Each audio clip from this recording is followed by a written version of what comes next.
কংগ্রেসের নতুন অধিবেশন শুরু হলেও থাকছেন না দুই দলের অনেক আইন প্রণেতা। এরই মধ্যে অবসরের ঘোষণা দিয়েছেন তারা।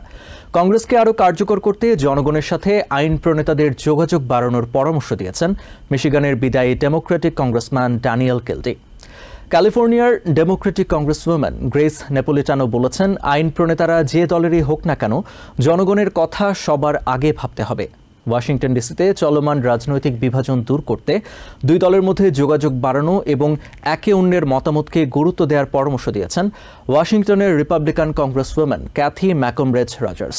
দলের উন্নতির জন্য জনসম্পৃক্ততা বাড়ানোর উপর জোর দিয়েছেন এসব আইন প্রণেতা। সিস্প্যানকে দেয়া বিশেষ সাক্ষাৎকারে তারা এসব কথা বলেছেন। আগামী ৩ জানুয়ারি শুরু হতে যাচ্ছে কংগ্রেসের নতুন অধিবেশন। এর মধ্য দিয়ে বিদায় নেবেন পুরাতন সদস্যরা। এদের অনেকে আবার অবসরের ঘোষণাও দিয়েছেন। তবে কংগ্রেসকে আরও কার্যকর করে তুলতে পরামর্শ দিয়েছেন বেশ কয়েকজন আইন প্রণেতা। মিশিগানের ডেমোক্রেটিক কংগ্রেসম্যান ড্যানিয়েল কিলডি সিস্পেনকে দেয়া বিশেষ সাক্ষাৎকারে বলেছেন, কংগ্রেসকে আরও কার্যকর করতে হলে জনগণের সাথে আইন প্রণেতাদের যোগাযোগ বাড়াতে হবে। তাদের কথা শুনে সেই অনুযায়ী নীতি নির্ধারণ করতে হবে। একপাক্ষিকভাবে কাজ করলে তা কখনোই অর্থবহ হবে না। আর কংগ্রেস কার্যকর না হওয়ার এটাই সবচেয়ে বড় দুর্বলতা। বর্ণাঢ্য রাজনৈতিক ক্যারিয়ার থেকে অবসরের ঘোষণা দিয়েছেন মেরিল্যান্ডের ডেমোক্রেটিক সেনেটর বেন কার্ডেন। তার মতে, কংগ্রেস আরও ভালো কাজ করতে পারবে যদি এখানকার সদস্যরা গণমানুষের সাথে নিজেদের সম্পৃক্ততা বাড়ান, তাদের কথা শুনে সেই অনুযায়ী আইন প্রণয়ন বা নীতি নির্ধারণ করেন।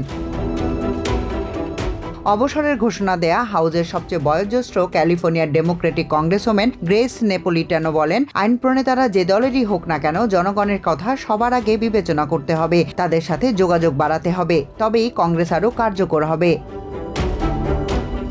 4 বছর কংগ্রেসওম্যান হিসেবে এবং 24 বছর সেনেটর হিসেবে দায়িত্ব পালন শেষে অবসরে যাচ্ছেন মিশিগানের ডেমোক্রেটিক সেনেটর ডেবি স্টাইনাও। তিনি বলেন, ট্রাম্প এমন একজন ব্যক্তি যিনি সত্যের পক্ষে কথা বলেন না। তাই কংগ্রেসের দুই দলের আইন প্রণেতাদের উচিত হবে সত্যের পক্ষে লড়াইয়ে একসাথে কাজ করা।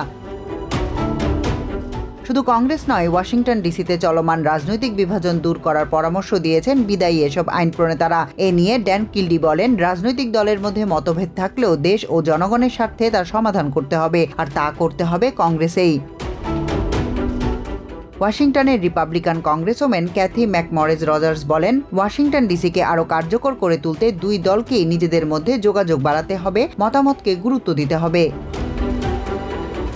ওরেগনের ডেমোক্রেটিক কংগ্রেসম্যান অল ব্রুমেন আওয়ার বলেন, নতুন কংগ্রেসকে দলীয় না হয়ে বরং আরও বেশি জনবান্ধব হতে হবে। নর্থ ক্যারোলাইনার রিপাবলিকান কংগ্রেসম্যান প্যাট্রিক ম্যাকহেনরি বলেন, উদারপন্থী আর রক্ষণশীলদের মধ্যে মতভেদ থাকলেও তাদের মধ্যে মানবিক মূল্যবোধের জায়গায় এক থাকতে হবে, তবেই একসাথে কাজ করা সম্ভব। কংগ্রেসের পাশাপাশি দলের উন্নয়ন নিয়েও পরামর্শ দিয়েছেন তারা। ক্যালিফোর্নিয়ার ডেমোক্রেটিক কংগ্রেসওম্যান আনা ইস্যু বলেন, এবারের পরাজয় তরুণ সমর্থকদের অনেক বেশি হতাশ করেছে। তাই দলের উচিত জনগণের চাহিদা, তাদের আশা আকাঙ্ক্ষার প্রতি মনোযোগ দেয়া। তবে নিজ দলের প্রতি বেশ আশাবাদী ওয়াশিংটনের রিপাবলিকান কংগ্রেসওম্যান ক্যাথি ম্যাকমরেজ রজার্স। তিনি বলেন, ট্রাম্পের নতুন প্রশাসন ও আইন প্রণেতারা জনগণের চাহিদা পূরণ করতে পারবেন।